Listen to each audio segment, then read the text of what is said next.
सोपान, real success. विमल अपनी पत्नी और 5 साल के बेटे कृष्णा के साथ एक हिल स्टेशन पर छुट्टियां मनाने गया था। वे तीनों खूब एंजॉय कर रहे थे। पहाड़ियों की सैर, वहां का शांत वातावरण, ऐसे लग रहा था कि वे तीनों किसी स्वर्ग पर हों। बेटा कभी अपने पापा का हाथ पकड़े तो कभी मम्मी की गोदी में सोए सैर का मजा ले रहा था। वहां के वातावरण ने 5 साल के कृष्णा का मन मोह लिया था। वह अपने माता पिता के साथ बहुत खुश था। उन्होंने अपनी छुट्टियां खूब एंजॉय की और घर जाने के लिए वे रेलवे स्टेशन पहुंचे। स्टेशन पहुंचकर विमल ने सोचा कि रास्ता बहुत लंबा है, इसलिए कुछ खाने के लिए पकड़ लिया जाए। ये सोचकर वह कुछ स्नैक्स खरीदने के लिए एक दुकान पर चला गया।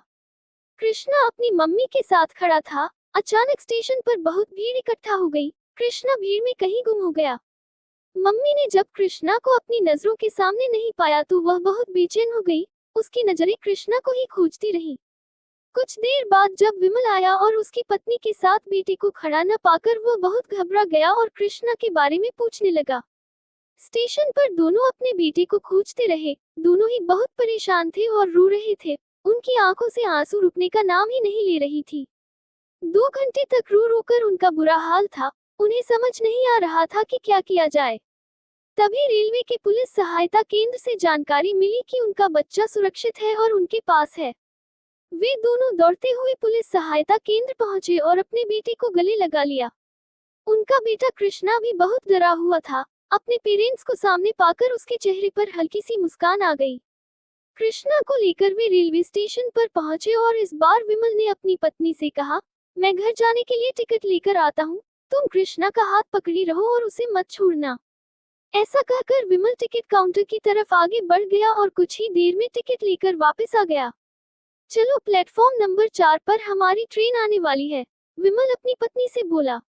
लेकिन हमारी ट्रेन तो प्लेटफॉर्म नंबर 2 पर आ रही है, उसकी पत्नी ने विमल से कहा। हमारी ट्रेन प्लेटफॉर्म नंबर 4 पर आ रही है क्योंकि अब हम मुंबई नहीं अपने गांव बिहार जा रहे हैं, विमल ने कहा। लेकिन अचानक आपने प्लान क्यों बदल लिया और हम बिहार क्यों जाएंगे, पत्नी बोली। जरा सोचो, हम अपने बेटे को 2 घंटे भी अपनी आंखों से दूर नहीं कर सकते। थोड़ी देर के लिए ही जब वो हमसे दूर हुआ तो हम कितना परेशान हुए थे, खूब रोए थे। जब हमारे 5 साल के बेटे को 2 घंटों के लिए हम अपनी आंखों से दूर नहीं कर सकते, इतना परेशान हो सकते हैं तो जरा सोचो, मेरे उस माता पिता का क्या हाल हो रहा होगा जिन्होंने इतने वर्षों से मुझे नहीं देखा, जो मेरी एक झलक के लिए तरस रहे होंगे। इतने साल हो गए, न तो मैंने उनसे बात की और न ही मुझे उनका हाल चाल पता है।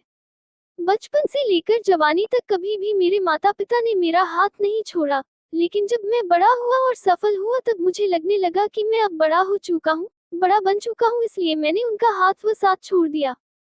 क्या उन्होंने मुझे इसीलिए बड़ा किया था कि मैं अपनी अलग दुनिया बसा सकूं, उनका साथ छोड़ सकूं?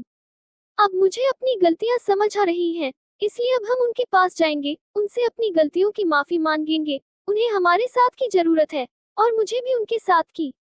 ऐसा कहकर विमल भावुक हो गया। वे दोनों अपने बेटे के साथ बिहार की ट्रेन पकड़कर अपने माता पिता से मिलने के लिए चले गए। दोस्तों, हमारी सबसे बड़ी सफलता हमारे माता पिता हैं। आज बहुत सारे लोग सफल होने के बाद अपने माता पिता को भूल जाते हैं, उनसे अलग रहने लगते हैं, उन्हें छोड़कर चले जाते हैं। याद रखिए, ऐसी सफलता का कोई मूल नहीं जो आपको अपने माता पिता से दूर करे। इस दुनिया में और हमारे देश में ऐसे लोगों की कमी नहीं है जो अपने माता पिता का अनादर करते हैं, उनको सम्मान नहीं देते, उनके दिल को चोट पहुंचाते हैं। आप कितने भी बड़े ओहदे पर हो, यदि आपके माता पिता के लिए आपका व्यवहार रूखा है, आप उनकी रिस्पेक्ट नहीं करते, तब बड़ी से बड़ी सफलता पाकर भी आप अपनी असल जिंदगी में फेल साबित होंगे। आपने लास्ट टाइम अपने पेरेंट्स के साथ क्वालिटी टाइम कब बिताया था? क्या आप अपने माता पिता के साथ कहीं बाहर घूमने गए हैं? क्या आप उनके साथ अपने छोटे छोटे हैप्पी मूवमेंट एंजॉय करते हैं? ऐसी बातें हमारे लिए बहुत मायने रखती हैं। इस छोटी सी जिंदगी में जितना संभव हो अपने पेरेंट्स को दुनिया की सारी खुशियां देने की कोशिश करें। माता पिता और बड़े बुजुर्गों का सम्मान करें क्योंकि यही सच्ची सफलता है। कृपया इस लेख पर अपने विचार कमेंट के माध्यम से हम तक पहुंचाएं।